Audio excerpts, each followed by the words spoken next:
जिनवू gate से बाहर आ जाता है और एलिक्सर ऑफ लाइफ का फॉर्मूला देखता है।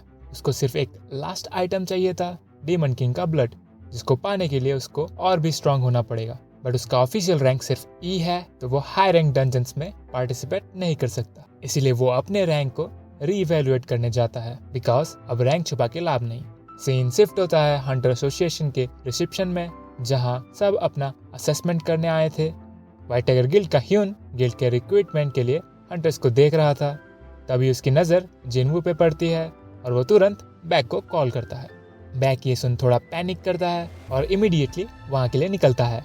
जिनवू वेटिंग रूम में बैठा था, वहाँ और भी बहुत सारे हंटर्स थे। जिनवू का नंबर आता है और वो अंदर जाता है। वहाँ की रिसेप्शनिस्ट जिनवू का नाम पूछती है और जिनवू को उसके सामने वाले ब्लैक क्रिस्टल पे हाथ रखने बोलती है। क्रिस्टल ग्लो करता है बट असेसमेंट प्रोग्राम एरर दिखाता है। तभी डायरेक्टर आ जाता है अंदर और पूछता है कि क्या हुआ। डायरेक्टर खुद ट्राई करता है बट इस बार भी एरर आता है। वो हैरान हो जाता है और बोलता है ये मशीन का एरर नहीं, बल्कि जिनवू का मैजिकल पावर मशीन के लिमिट को सरपास कर चुका है। रिसेप्शनिस्ट चौंक जाती है और डायरेक्टर बोलता है कि जिनवू कोरिया का 10th एस रैंक हंटर है। दूसरी तरफ चॉय जोंग इन जिनचुल से इवॉल्व हुए एंट्स के बारे में पूछता है। जिनचुल बोलता है कि वो लोग अभी ऑटोप्सी कर रहे हैं बट अभी तक रिजल्ट्स नहीं आया। फिर जोंग इन रेड गेट के बारे में बोलता है और पूछता है कि डंजन बॉस को किसने मारा। जिनचुल बोलता है कि उसको नहीं पता क्योंकि वो लास्ट तक वहां नहीं रुका था। तभी एसोसिएशन के बिल्डिंग के अंदर से हल्ला सुनाई देता है और दोनों अंदर चेक करने जाते हैं। अंदर के हंटर्स को पता चल गया था कि जिनवू इवैल्यूएट नहीं हो पाया एरर की वजह से, और ऐसा सिर्फ पहले 9 बार हुआ था। डायरेक्टर जिनवू को 3 दिन में वापस आने बोलता है। तभी जोंगिन और जिनचुल अंदर आते हैं और सबका फोकस जोंगिन पे शिफ्ट हो जाता है। जोंगिन जिनवू का ऑरा देखता है और उसको पता चल जाता है हल्ला किस वजह से हो रहा था। जोंगिन अपने को इंट्रोड्यूस करता है पर जिनवू एरोगेंट की तरह उसको इग्नोर कर देता है। जोंगिन जिनचुल से पूछता है कि क्या उसने कुछ गलत बोल दिया। वो लोग बाहर देखते हैं और जिनवू गायब हो चुका था। तभी बैक वहाँ दौड़ते हुए आता है और ह्यून से पूछता है कि जिनवू कहाँ है।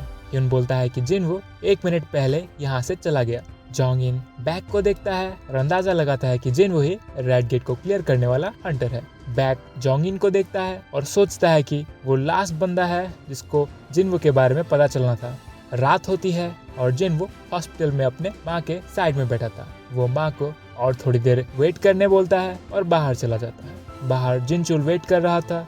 जिनचुल जिनवू की तारीफ करता है कि कैसे वो उनसे अननोटिस चला गया। फिर वो बोलता है कि उसे कोई मिलना चाहता है।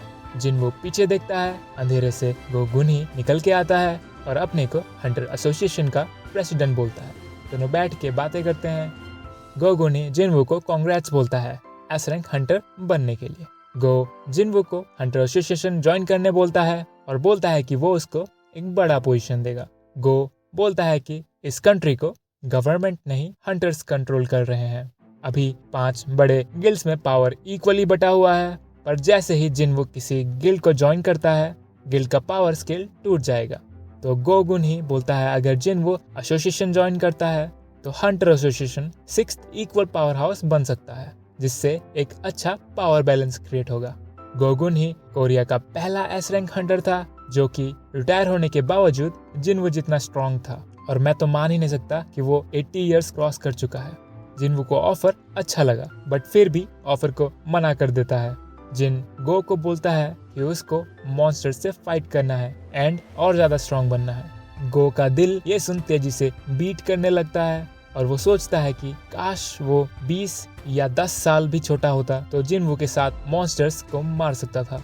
गो उसको फोर्स नहीं करता और जिनवू वहाँ से चला जाता है। जिनवू को जाते देख गो बोलता है कि जब उसको पता चला कि even S class healer ageing को क्योर नहीं कर सकता, उसको बहुत ही बुरा फील हुआ था। सीन शिफ्ट होता है डोंगसू पे जो हॉस्पिटलाइज हो चुका था। माइकल कॉर्नर जो कि फेडरल ब्यूरो का डेप्यूटी डायरेक्टर था, डोंगसू से मिलने आता है और उससे पूछता है कि क्या इल्हवान सही में मॉन्स्टर है। तो डोंगसू इल्हवान से बदला लेने के लिए माइकल को हाँ बोलता है। डोंगसू को याद आता है कि क्या हुआ था। इल्हवान डोंगसू को मार के बोलता है कि कभी उसके फैमिली के आसपास भी नहीं दिखना, नहीं तो वो मरने के बाद भी इल्हवान से नहीं बच सकता। The dad of the years goes to Dongsu को बहुत गुस्सा आता है और सोचता है कि उसको आर्टिफैक्ट्स चाहिए होंगे जिससे वो इलवांग को मार सके।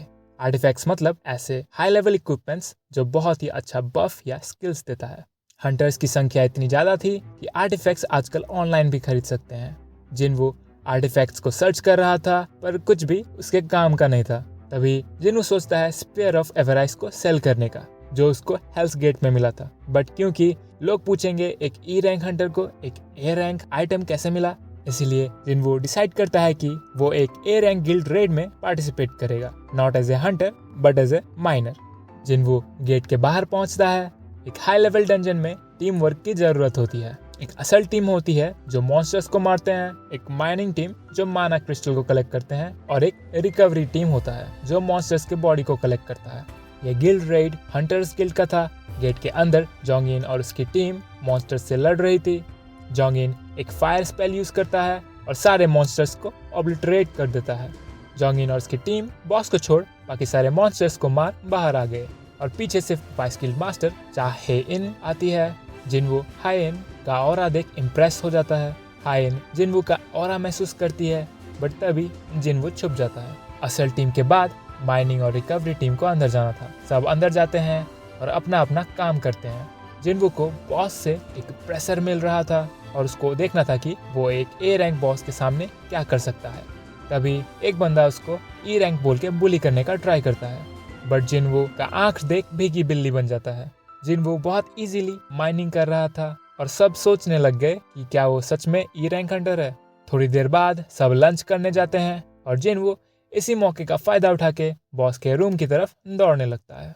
बॉस रूम के सामने जाके अपना डैगर निकालता है कि तभी पीछे से चा हे इन उससे पूछती है कि वो वहाँ क्या कर रहा है और जिनवू बोलता है कि अगर तुमने लाइक एंड सब्सक्राइब नहीं किया तो वो नेक्स्ट एपिसोड कैंसिल कर देगा। चलिए मिलते हैं नेक्स्ट एपिसोड में, तब तक के लिए सायोनारा।